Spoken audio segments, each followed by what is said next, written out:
40 degree Celsius, அதாவது நம்ம ஊரில் இருக்கிற ஹீட்.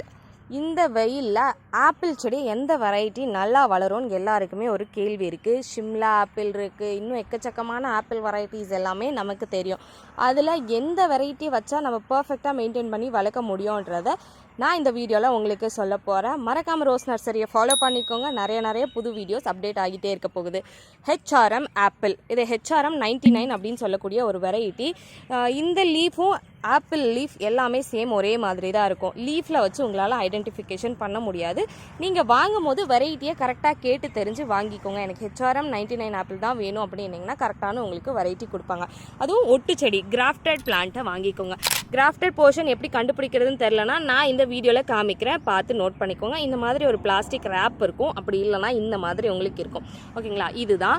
இதில் உங்களுக்கு ரூட் ஸ்டாக் அஃப்கோர்ஸ் வரும், அதை நீங்கள் உடச்சி விட்டுறணும். இதை 40 டிகிரி செல்சியஸான ஹீட்லையுமே நீங்கள் வச்சு வளர்த்துக்கக்கூடிய ஒரு பிளான்ட்டு தான். நீங்கள் மேக்ஸிமமாக ஒரு பெரிய கண்டெய்னரில் வச்சுக்கோங்க. இது நட்டு வச்சு ஒரு 2 வருஷம் கழித்து தான் உங்களுக்கு ஆப்பிள் ஈல்டு ஃப்ளவர்ஸ் கொடுக்க ஆரம்பிக்கும்.